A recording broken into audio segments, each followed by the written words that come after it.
खबर दर खबर शम्स तब्रेज़ कासमी के साथ। अस्सलाम वालेकुम रहमतुल्लाह। मिल्लत टाइम्स में खुशामदीद। बाबरी मस्जिद केस से जुड़ी आज एक ऐसी खबर आई जिससे पूरे मुल्क में अफरा तफरी मच गई, बेचैनी हुई, मुसलमानों को शदीद मायूसी हुई। जमीयत उलमा हिंद या मिल्ली क़यादत के बारे में लोगों ने कई तरह का तबसरा करना भी शुरू कर दिया। कुछ लोगों ने यहाँ तक लिखा कि अब इस वाक़या से ये मैसेज आएगा कि मुसलमान दूसरों को इस्तेमाल करते हैं और मकसद पूरा हो जाने के बाद टिश्यू पेपर की तरफ फेंक देते हैं। आइए हम आपको बता रहे हैं खबर दर खबर में कि क्या है पूरा मामला। जमीयत उलमा हिंद ने कल रिव्यू पटिशन दाखिल की। दरअसल बाबरी मस्जिद राम मंदिर तनाज़ुर का गुज़िश्ता 9 नवंबर को फैसला आया था। सुप्रीम कोर्ट ने मुसलमानों के तमाम दावों को तस्लीम करते हुए बाबरी मस्जिद की ज़मीन मंदिर बनाने के लिए सौंप दी। मुसलमानों ने कहा कि इस फैसले से हम इत्तेफाक नहीं करते हैं, यह हमारे साथ नाइंसाफ़ी हुई है और बात आई रिव्यू पिटीशन दायर करने की। जमीयत उलमा हिंद और all India Muslim personal law board ने फैसला किया कि हम रिव्यू पिटीशन दायर करेंगे। दूसरी तरफ कुछ जमातों ने इससे इनकार भी किया था। मुसलमानों के बड़े तबके ने रिव्यू पिटीशन के फैसले की हिमायत की। दोनों तंजीम ने कहा कि दिसंबर के पहले हफ्ते में हम रिव्यू पिटीशन दाखिल करेंगे।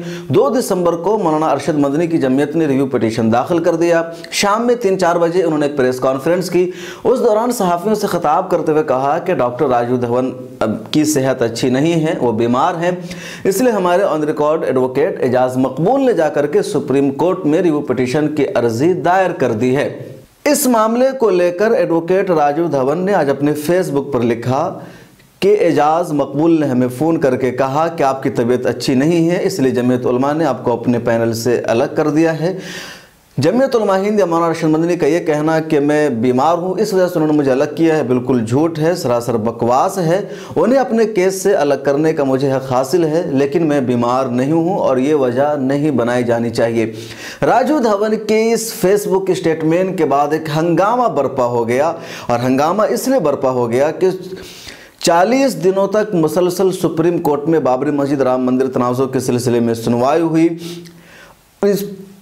और इस पूरी मुद्दत में डॉक्टर राजू धवन छाए रहे। सबसे ज़्यादा दिनों में उन्होंने पैरवी की, उन्होंने बहस की, उन्होंने जरा की और बहुत मजबूती के साथ मुसलमानों की दलील को सुप्रीम कोर्ट में उन्होंने पेश किया। डॉक्टर राजू धवन को फरीक़ मुखालिफ की तरफ से, कह लीजिए हिंदू समाज की तरफ से धमकियाँ दी गई, उनके चैम्बर पर, उनके क्लब पर हमला तक किया गया, उन्हें मारने की धमकियां दी गई। सुप्रीम कोर्ट में मामला आया, लेकिन डॉक्टर राजू धवन अपने मौक़िफ़ पर अटल रहे और कहे कि हम पैसा के लिए जंग नहीं लड़ रहे हैं, बल्कि हम उसूल की, इंसाफ की और हिंदुस्तान में सेकुलरिज्म की बका के लिए बाबरी मस्जिद का केस लड़ रहे हैं।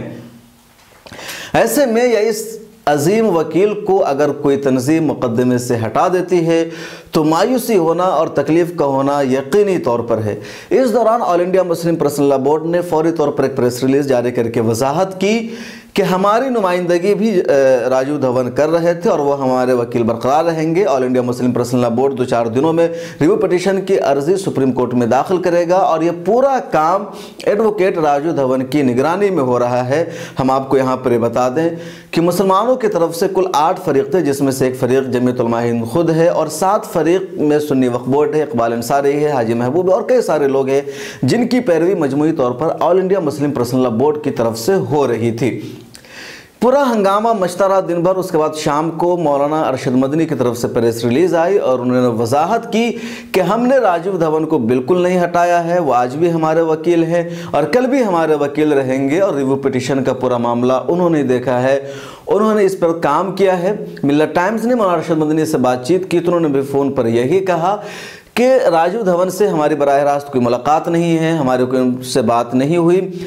एजाज मकबूल के ज़रिए हमारा राब्ता होता था, उन्हीं के ज़रिए सब कुछ हो रहा था। हमने एजाज मकबूल से ऐसा कुछ नहीं कहा जो राजू धवन ने अपने फेसबुक पर लिखा है।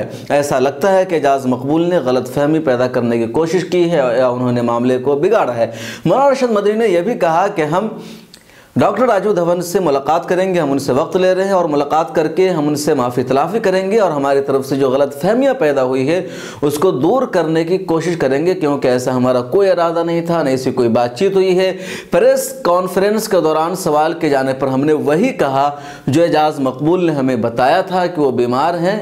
तो हमने कहा कि इसमें कोई बहस नहीं होती, जरा नहीं होती, कोई भी सबमिट कर सकता है। तो कुल मिलाकर बात एजाज मकबूल पर आ गई। मौलाना अरशद मदनी की तरफ से मीडिया को आज एक प्रेस रिलीज भी जारी की गई है, जिसमें उन्होंने कहा है कि राजीव धवन हिंदुस्तान में सेकुलरिज्म की और रोशन मुस्तकबिल की अलामत है। उन्होंने बहुत मजबूती के साथ गालियां सुन करके, धमकियां खा करके हमारी जंग लड़ी है, हमारे मुकदमा की पैरवी की है।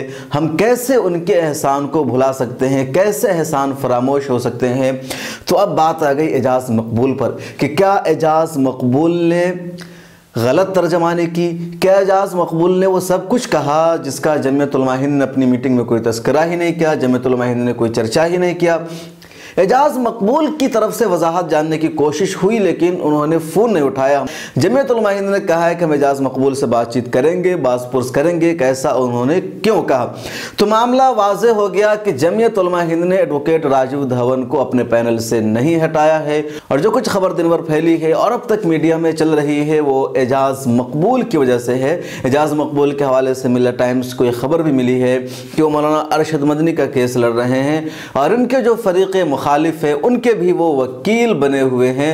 सच्चाई क्या है, आइंदा दिनों में इसका भी हमें अंदाज़ा हो जाएगा।